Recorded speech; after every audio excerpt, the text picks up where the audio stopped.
Saudara, sangat tepat sekali ya kalau kita membicarakan hari ini mengenai tahun kehidupannya. Waktu saya berkunjung ke beberapa orang tua di Kaintong, dia mengatakan demikian, Musa, jangan Xinian Kuaile, tetapi Guonian Kuaile. Apa maksudnya? Kalau Xinian baru, kalau Guonian itu melewati. Waduh, pinter juga ini. Nggak tahu betul apa betul ya. Tidak terlalu terlambat untuk kita memikirkan kembali apa yang akan kita lakukan sebagai awal bulan Februari untuk menyongsong tahun-tahun kehidupan di depan kita. Ini merupakan sebuah pertanyaan bagi setiap kita. Mungkin hari ini kita sedang mengalami hal-hal yang penuh tantangan. Masa depan yang kita tidak ketahui. Ada harapan-harapan yang kita terus naikkan sepanjang bulan Januari, bulan doa. Bahkan Musa tutup dengan mengajarkan apa syafaat itu. Dan syafaat adalah merupakan bagian tugas daripada orang percaya di dalam liturgi doa. Untuk kita tidak hanya mendoakan diri sendiri, kesehatan, kesejahteraan, tetapi kita juga mendoakan orang lain. Dan tradisi daripada Imlek adalah baik sekali karena mengingat orang lain. Dan itu merupakan sebuah latihan. Demikian juga saudara, di dalam Alkitab, sepanjang tokoh-tokoh Alkitab, hamba-hamba Tuhan, para nabi, yang dipakai oleh Tuhan.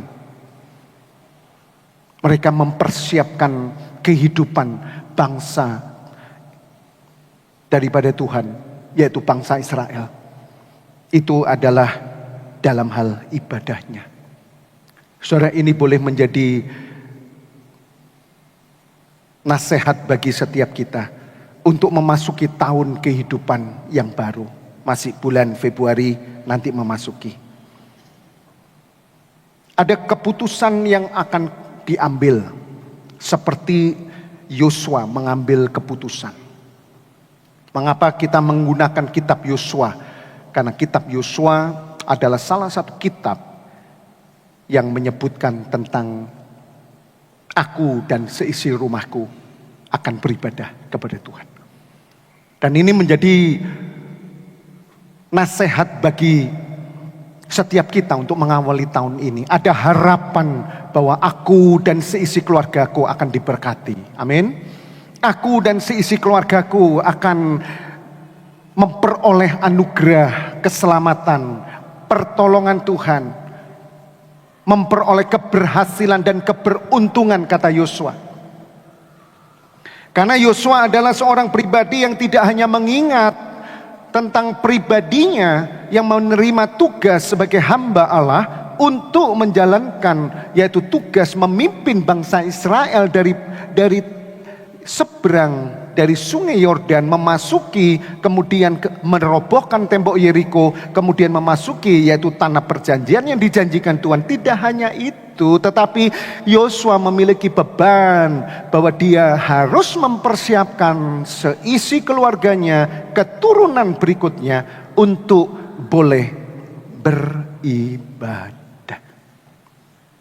Kitab Yosua adalah salah satu kitab yang menyatakan akan campur tangan Allah untuk memberikan pertolongan kepada umatnya, tetapi tidak berhenti disuruh membawa umatnya untuk beribadah. Ini adalah kitab yang luar biasa. Yosua tidak meninggalkan warisan, yaitu kemenangan yang kemudian diceritakan, tidak. Tetapi Yosua mengakhiri dengan sebuah keputusan. Yosua pasal 24 adalah pasal terakhir di mana Yosua umur 110 tahun dan akan meninggal. Dan apa yang akan diwariskan, apa yang akan diberitakan, apa yang akan dilanjutkan, yang selaras dengan apa yang Tuhan kehendaki, apa yang Tuhan mau untuk kemudian bangsa Israel selanjutnya menjalani tahun-tahun kehidupan. Sekalipun mereka ada di tanah perjanjian, sekalipun mereka sudah ada di tanah atau di dalam di negeri yang berlimpah dengan segala madu dan susunya, dan kebun-kebun yang ditanami, bahkan itu dikatakan di dalam Yosua 24 ayat 13. Tadi kita mengatakan bahwa itu tidak didapatkan dengan usaha mereka, itu diberikan dari sebuah bangsa Kanaan. Sehingga Tuhan memberikan kepada bangsa Israel. Semuanya itu hanya untuk membawa orang Israel untuk kembali beribadah kepada Tuhan. Cukup jelas ya. Kenapa memakai kitab Yosua? Karena kitab inilah yang menyatakan campur tangan Allah untuk menolong umatnya agar umatnya kembali beribadah. Dan untuk mempersiapkan umatnya menjalani kehidupan masa depan selanjutnya. Merasakan pertolongan Tuhan melalui ibadah. Mari kita lihat di dalam Yosua 24. Kita lanjutkan bacaannya supaya kita tahu agak lengkap.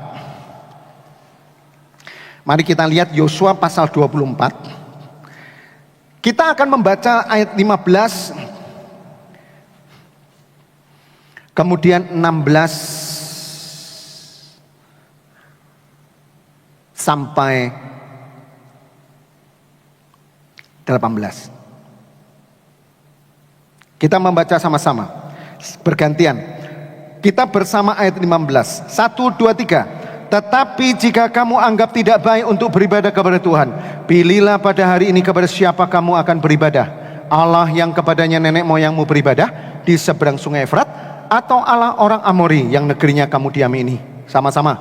Tetapi aku dan seisi rumahku, kami akan beribadah kepada Tuhan. 16 saya. Lalu bangsa itu menjawab, jauhlah daripada kami meninggalkan Tuhan untuk beribadah kepada Allah lain. 17.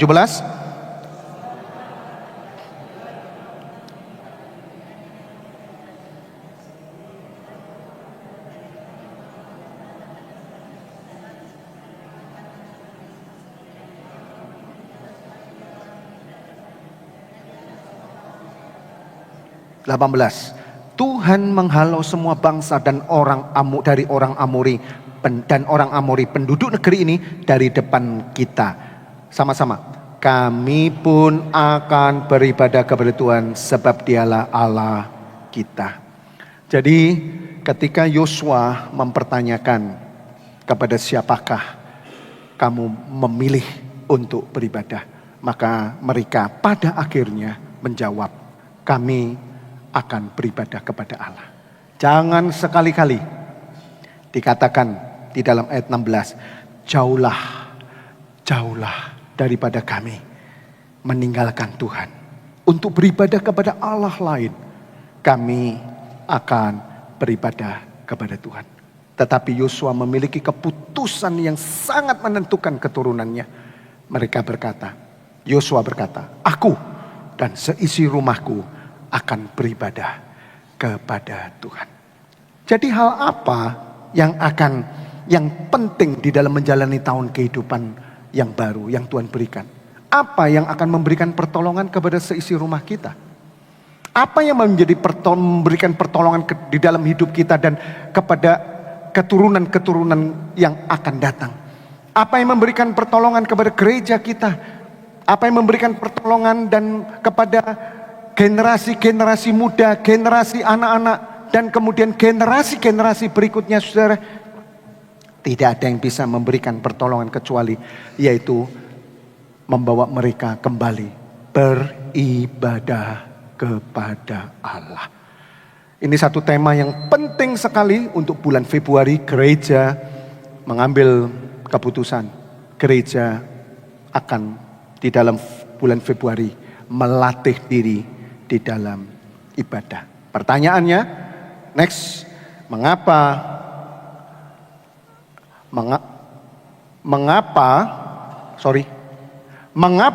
kita harus beribadah kepada Allah?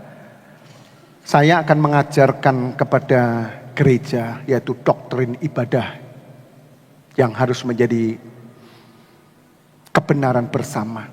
Diharapkan mulai hari ini kita tidak menjadi ragu dan bimbang bahkan kita menjauhkan daripada ibadah kita. Yang pertama, mengapakah kita harus beribadah? Yang pertama adalah karena kita milik Tuhan. Mari katakan, saya milik siapa?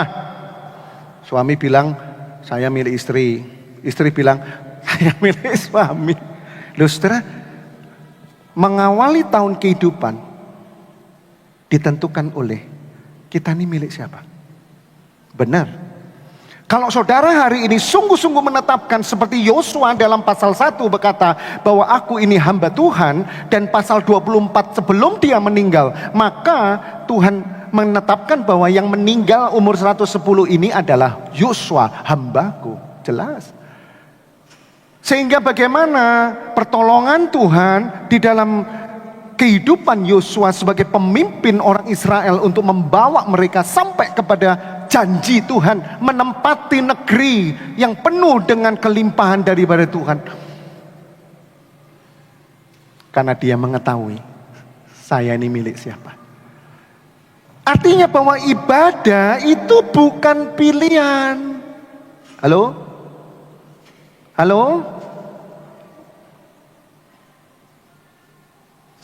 Di dalam Yosua pasal 24 ayat 15, kata pertama yang dipakai oleh Yosua itu adalah kata yang bukan untuk dijawab, tetapi Yosua ingin menyatakan akan kebenarannya. Yosua berkata, tetapi jika kamu anggap tidak baik untuk beribadah, pilih. Sesungguhnya pantaskah kita memilih orang tua? Halo? Pantaskah kita memilih presiden?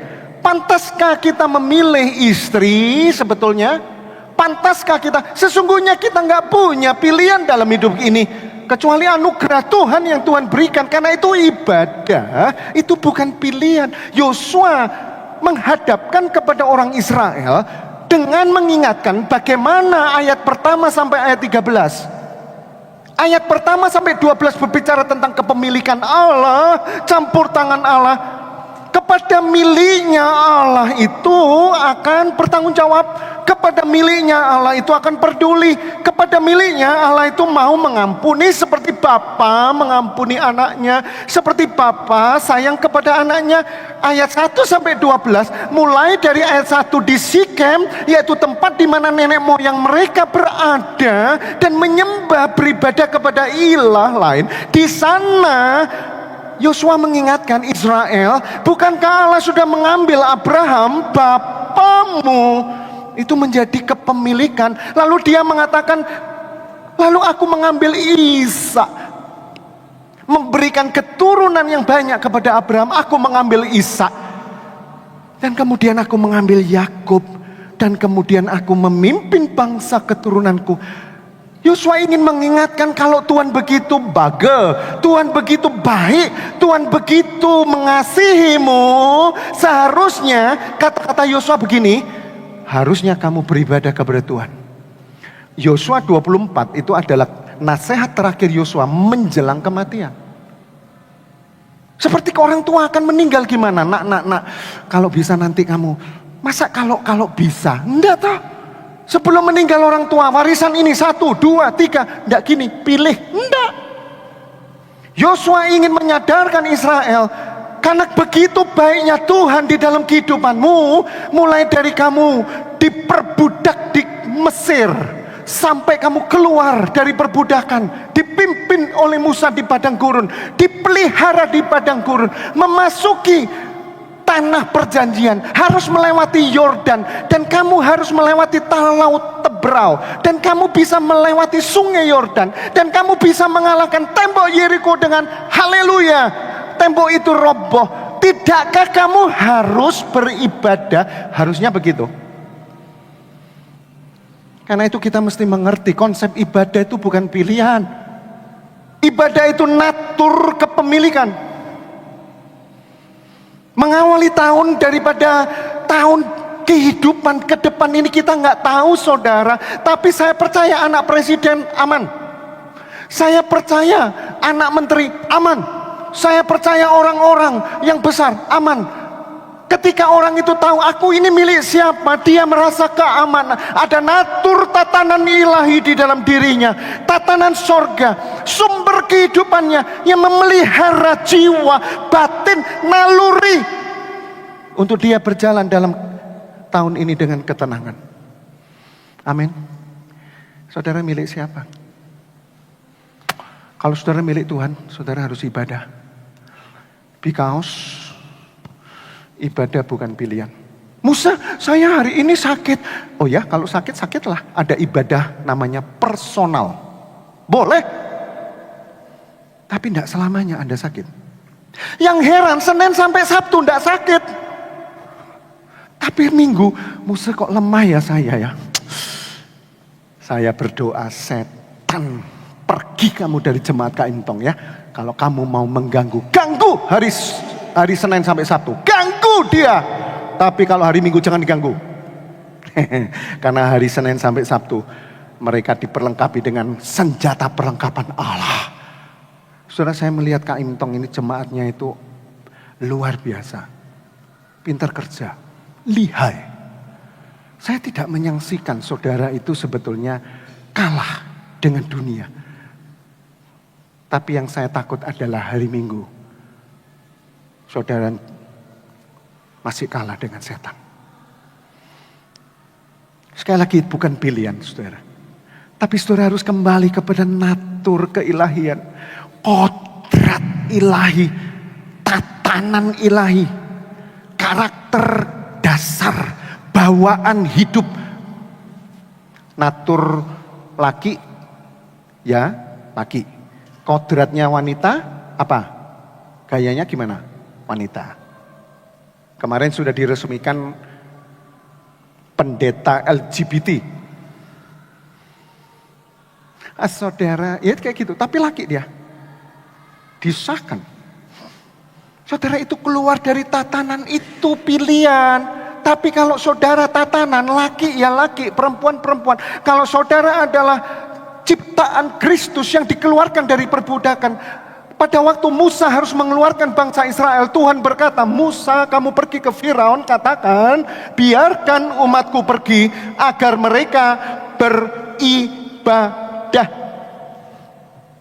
Berarti ibadah ini konfront dengan dosa. Selama mereka diperbudak oleh dosa, selama mereka diperbudak oleh daging, selama mereka diperbudak oleh dunia, mereka tidak bisa beribadah.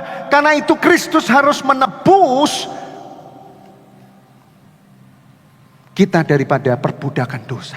Yesus harus membayar perbudakan dosa. Dia melepaskan dia yang diperbudak untuk mati di kayu salib, untuk membayar harga penebusan itu. Sehingga kita bisa apa? Apa tujuan kita untuk kita setelah kita percaya kepada anak Tuhan? Setelah kita percaya kepada Tuhan, menjadi anak Tuhan, beribadah. Saya mohon nas itu dibaca sendiri ya. Dua nas ini menunjukkan bagaimana pertolongan Tuhan, menunjukkan 1-12. Konsep ibadah bukan lagi pilihan. Kalau saya ada waktu Musa, kalau saya sukacita, kalau saya berduka saya tidak bisa. Ketika saya menikah, saudara, justru ibadah menjadi persembahan. Sabtu menikah, Minggu, seluruh jemaat gereja berkata, Musa kok sudah ada di gereja, tidak honeymoon ya? Honeymoonku di ibadah. Masih bisa saudara. Ketika kita menyadari natur ibadah bukan pilihan. Kamu dipilih untuk ibadah, bukan kamu yang memilih ibadah. Hati-hati, ada KU 1, 2, 3. Saudara memilih di KU 1 atau saudara dipilih Tuhan? Makanya kenapa di ibadah ada koordinator. Tepuk tangan untuk Ko Chun Ming, koordinator ibadah 2. Tepuk tangan.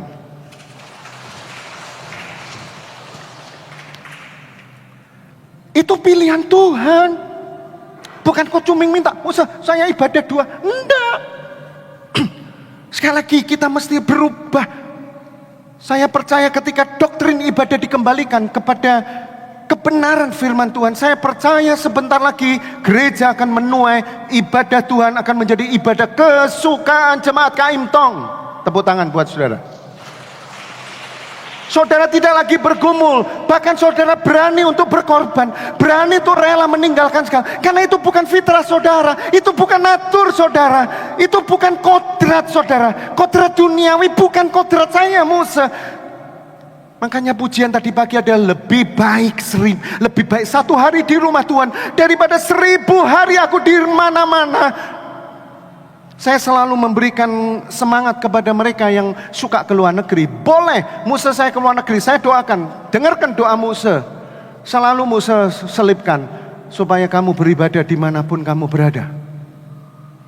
Masihkah kita memilih seperti Yosua katakan, jika kamu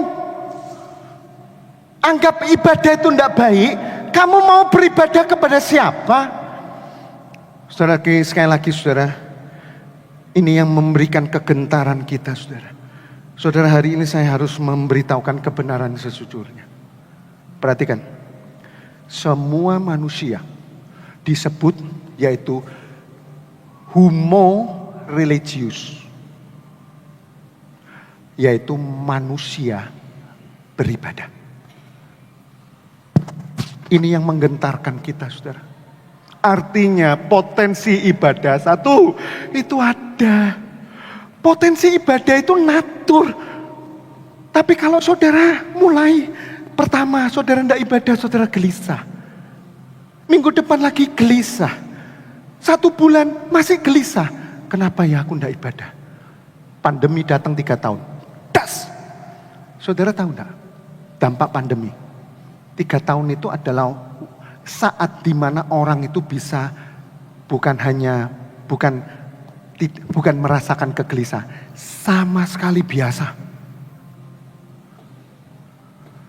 Dampak hari ini gereja-gereja ibadah itu dari dampaknya siapa? Pandemi. Seluruhnya berkurang, seluruhnya. Kemana mereka? Online. Saudara hati-hati. Setiap manusia diciptakan seimbang. Calvin di dalam teologi reform tentang ibadahnya sama sekali tidak pernah memisahkan namanya ibadah komunal dengan ibadah personal. Seperti otak kanan dan otak kiri, seperti tangan kanan dan kiri, seperti tatanan ilahi di dalam kodrat ilahi. Demikian Tuhan sudah membuat kita untuk kita boleh memiliki kodrat ilahi untuk kita beribadah, dan itu bisa dilakukan oleh semua manusia karena manusia disebut homo religio. Mereka adalah makhluk ibadah. Tapi karena kemurahan Tuhan, kita tidak salah beribadah.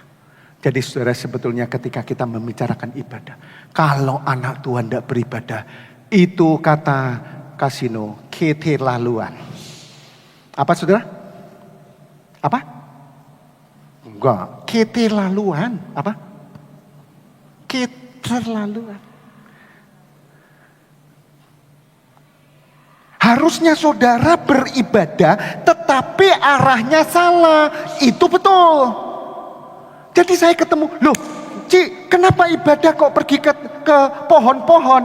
Itu yang saya. Tapi saya melihat ketika Anda hari ibadah Anda di satu tempat, saya kembali ke konsep.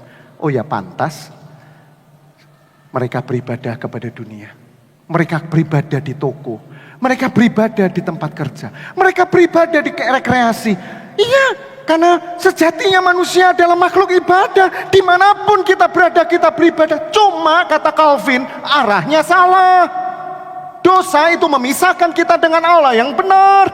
Tetapi kita dipisahkan sehingga kita beribadah kepada ilah. Apa ilah? Gelas, uang, keluarga, rekreasi, dan sebagainya. Saudara, mari kita kembali ke konsep ibadah, kembali ke natur. Ibadah itu bukan your chosen, bukan pilihanmu, tetapi adalah ibadah itu adalah kodratmu, itu adalah atribut. Kenapa saudara menyanyi? Kenapa saudara memuliakan Tuhan? Atribut saudara. Saya harap Hal pertama ini memberikan saudara motivasi. Berubah. Jangan beribadah karena memilih. Aku milih, aku nggak bisa, aku milih. Kalau sempat, iya betul. Saudara nggak akan pernah beribadah kepada Allah yang benar. Tergantung Anda dimiliki siapa. Kalau Anda dimiliki adalah Allah, Yesus yang berkorban, maka Dia memberikan kepadamu, yaitu anugerah untuk engkau beribadah. Oleh karena itu, ibadah itu tidak boleh, itu dimengerti bukan hanya menjadi milik, tetapi ibadah itu anugerah. Ibadah bukan dengan kekuatanmu. Ibadah bukan karena kamu punya gereja. Ibadah bukan karena fungsimu lebih besar daripada fungsi orang-orang lain. Aku telah menaruh sesuatu di mana hartaku berada, di situ hatiku. Aku ada di sini karena ini milikku. Oh no. Banyak hal yang menghalangi kita untuk beribadah. Banyak. Tentu kita bisa lihat berapa banyak gereja Kaimtong jemaatnya beribadah. Hari ini kenapa tidak beribadah? Mungkin sakit, it's okay, ibadah personal. Tapi masa sakit terus? Kakak saya sakit terus, personal. Tuhan tahu, miliknya sakit, Tuhan hadir, Tuhan membuat ibadah. Tetapi bagi kita yang diberikan anugerah, sekali lagi anugerah ini bukan semata-mata kekuatan kita, keselamatan saja bukan dari kita, apalagi hidup kita. Karena itu di dalam Yosua 24:13 tadi kita baca bahwa mereka menduduki rumah-rumah itu tanpa mengusahakan dengan kekuatan mereka. Mereka diberikan, rezeki dikasih, berkat dikasih. Anda jaga toko 24 jam atau seumur hidupmu jaga toko, tetap itu bukan dari Anda. Halo? Seumur hidup kita menjaga, kita pakai untuk kerja. Tetap Alkitab bilang, hanya karena anugerah aku memberikan kamu gaji. Musa tidak pernah bingung dengan tunjangan hidup Musa. 100% dari Tuhan. Amin. Jangan mau bingung, karena itu menghalangi ibadahmu, menghalangi anugerah yang kemudian akan menjadi bagian di dalam hidupmu, sehingga akan mengarahkan ibadahmu juga anugerah. Karena hidup anugerah ibadahmu, maka ibadahmu adalah campur tangan Allah, mulai dari engkau selamat dan kemudian engkau dipelihara seperti Israel dipelihara di padang gurun untuk supaya mereka beribadah. Itu adalah natur saudara, itu adalah kodrat. Ibadah di gereja Kaimtong tahun 25 tidak lagi menjadi masalah, tidak lagi menjadi beban, tidak lagi menjadi hukum, tidak lagi menjadi Taurat, tetapi ini menjadi kesukaan saudara. Kenapa? Natur. Saya melihat semu ini kalau merangkai bunga, tepuk tangan untuk semu saudara. Maaf, saya tidak meninggikan semu. Tapi saya ingin mengiming-iming saudara. Apa mengiming-iming Sundanya itu? Apa itu namanya? Mengiming-iming itu apa? Menggoda saudara. Ini kodrat, masa Musa bikin ini? Saya lihat semu tidur. Sampai, Musa antar saya kemanaku? Oke, saya antar tapi saya pulang. Karena tamat teing. Berapa saudara? 3 jam. Pertama saya antar ya, suami setia. Kalau kelihatan Musa. Loh, ngapain Musa di manaku? Masuk Musa cari pernik-pernik, antar semu. Aduh, suami setia ya. Sekali, 2 kali, enggak mau setia saya. Di manaku enggak mau setia saya. Aduh, saya boring sekali saya. Saya betul-betul boring, saya enggak mau saya. Saya bilang semu, jalan kaki saya jemput. Mau olahraga. Setelah itu harus merangkai. Jam berapa saudara? Tapi saya lihat, yaitu kodrat. Dan dia bisa menghasilkan sebuah persembahan. Kodrat. Sama kalau kita kodratnya ibadah, ya ibadah. Dan itu tidak boleh menjadi kesulitan. Itu anugerah. Anda tidak bisa untuk datang ke sini tanpa campur tangan Allah dalam hidupmu, 1 inci pun engkau melangkah, tidak akan pernah bisa berhasil tanpa Allah. Amin. Awali kehidupanmu melalui latihan ibadah. Di situ kamu akan melihat bagaimana pertolongan Allah. Dan anugerah ini adalah anugerah yang harus diwariskan, saudara. Baca nanti di rumah, Hakim-Hakim 2 ayat 10. Bagaimana keturunan berikutnya setelah orang tua-tua zaman Yosua meninggal dan Yosua meninggal, maka saudara keturunannya beribadah kepada ilah. Bukan tidak beribadah loh ya. Makanya Musa pesankan kalau saudara itu tidak beribadah, berarti saudara beribadah ke Allah lain. Itu saja. Saudara sedang keluar dari kodratmu, yaitu kodrat penebusan Kristus yang menolong saudara untuk saudara boleh beribadah. Ibrani mengatakan karena darah Yesus, maka kita boleh beribadah sekarang ini. Sekali lagi, ketika saudara tidak beribadah, maka saudara sedang beribadah ke Allah lain. Sebab itu Yosua mengingatkan, pilih tahun ini kamu akan beribadah kepada siapa? Kepada Allah nenek moyangmu atau kepada Allah orang kota ini? Kamu beribadah kepada siapa? Karena itu menentukan keturunanmu. Saudara, mengapa anak-anak kita tidak ibadah? Kepada Tuhan Yesus loh ya, bukan tidak ibadah. Dia ibadah tapi ke tempat lain. Kenapa tidak ngikut kita kepada Yesus? Karena saudara tidak mewariskan. Maka ditanam konsep ini. Tanam. Supaya Musa tidak berulang-ulang menjelaskan di waktu visitasi, waktu kunjungan. Ibadah itu diwariskan. Kenapa kita mesti setia? Karena itu yang akan dilihat. Warisan ini berbicara tentang apa? Menceritakan perbuatan Allah kepada kita sehingga kita boleh beribadah. Sehingga anak cucu kita itu melihat, oh mama papaku beribadah karena apa?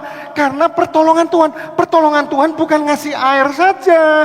Pertolongan Tuhan bukan ngasih burung puyuh saja. Pertolongan Tuhan bukan kasih roti. Tetapi bagaimana papa mamaku di dalam kesempitan, dia tetap survive, dia tetap memuji Tuhan. Bagaimana papa mamaku dalam kedukaan, tapi tetap memuji Tuhan dan setia kepada Tuhan. Aku mau beribadah kepada Tuhan yang benar, yaitu Tuhan Yesus Kristus. Saya tidak mengharapkan ulang tahun gereja 66 tahun. Yang datang adalah orang tua Tuhan. Saya tidak berharap. Saya akan berdoa mulai sekarang. Bulan Maret ulang tahun 66 tahun gereja Kaimtong. Seisi keluarga akan dibawa. Ini merupakan bagian di dalam warisan.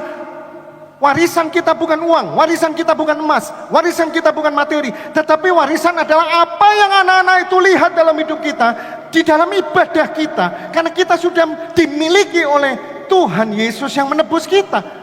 Ketika kita tidak ada, natur daripada ibadah adalah anugerah. Karena itu sampai hari ini gereja tidak pernah berhenti. Loh Musa, itu di Inggris, di Eropa gereja dijual jadi kafe. Itu bukan gereja kalau bilang Musa.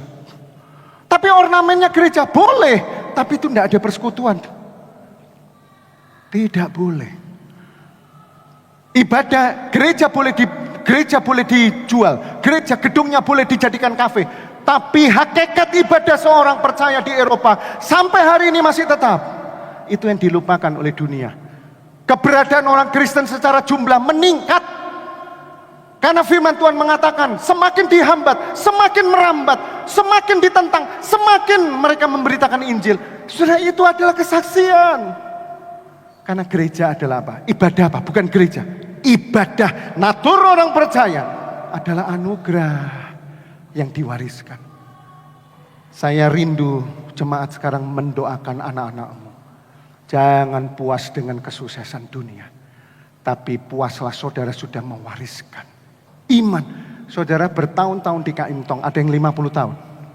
Ada mungkin 70 tahun. Pertanyaannya, anakmu ikut enggak? Kalau enggak ikut berarti mereka ibadah kepada Allah lain. Dan itu yang harus dipertanggungjawabkan. Seperti Yosua mengakhiri sebelum meninggal, dia berkata, aku dan seisi rumahku akan beribadah kepada Allah yang benar. Untuk itulah kenapa kita harus setia. Kenapa kita harus teguh. Kenapa kita mesti harus bayar harga. Demi keturunan kita. Demi anak cucu kita. Mereka akan melihat waktu mereka, orang tuaku diberkati, tokonya laris. Mereka di mana beribadah? Atau mereka beribadah kepada kegirangan, berkatnya, bawa pelesir kemana-mana. Beribadah, bukan, itu beribadah kepada Allah yang tidak menyelamatkan keluargamu. Tetapi Yosua memutuskan, aku akan beribadah kepada Tuhan yang benar. Sebab itu yang terakhir, ibadah bukan adalah merupakan paksaan. Untuk bersikap, untuk memiliki rasa hormat dan takut. Ibadah itu bukan buatan manusia.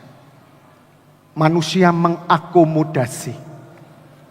Doktrin yang ketiga ibadah adalah ibadah memiliki aspek natural.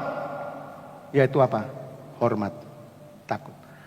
Saudara, saya bersyukur pagi ini ibadah pertama ketua pemuda yang liturgi. Tepuk tangan untuk kemuliaan Tuhan.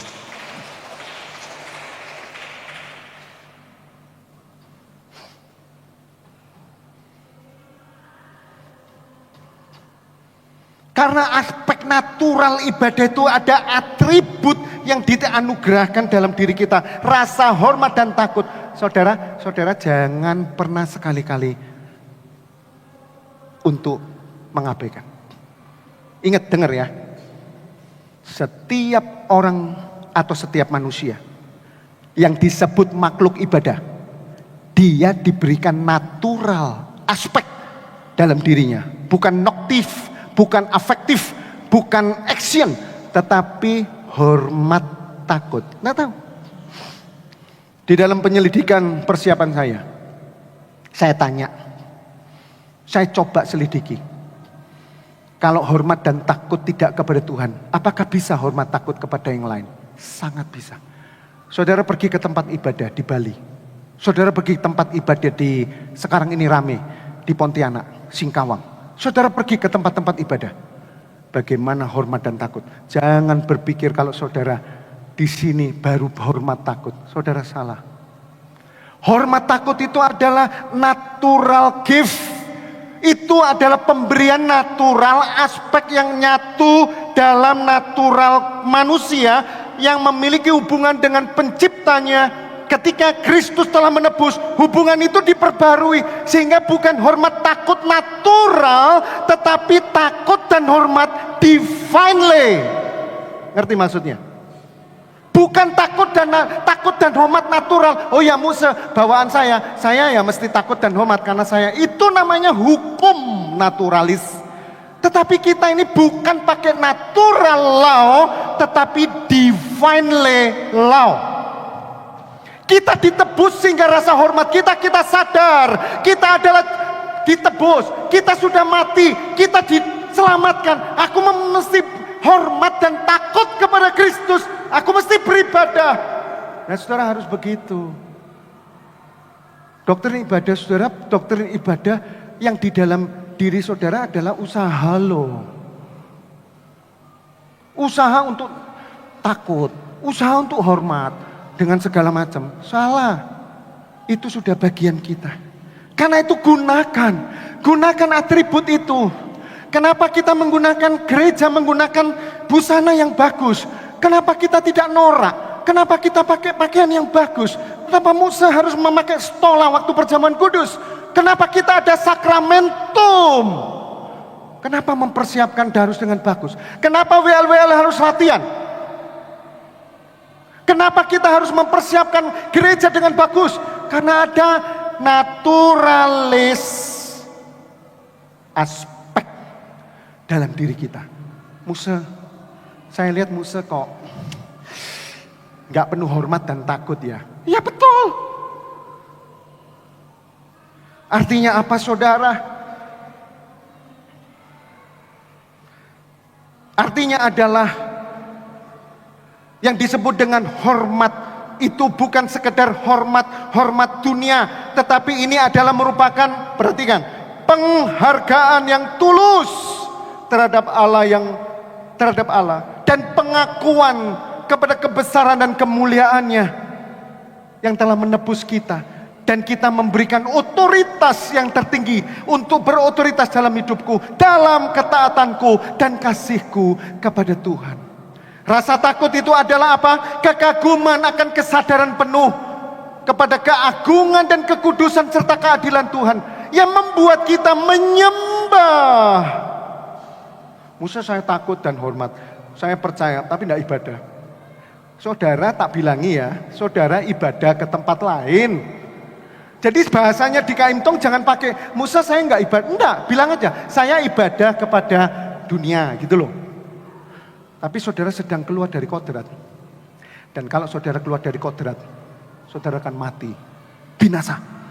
Siapa yang keluar dari sumber daripada kehidupan kita, Kristus, maka kita akan mati. Kiranya Tuhan akan menolong kita. Mari rubah pikiran kita selama ini.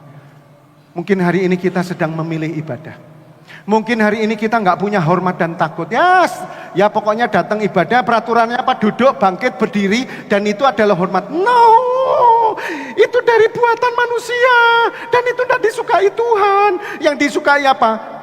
Dalam batinmu keluar namanya pengagungan dan hormat. Karena itu natural yang Tuhan berikan. Mari kita berdoa.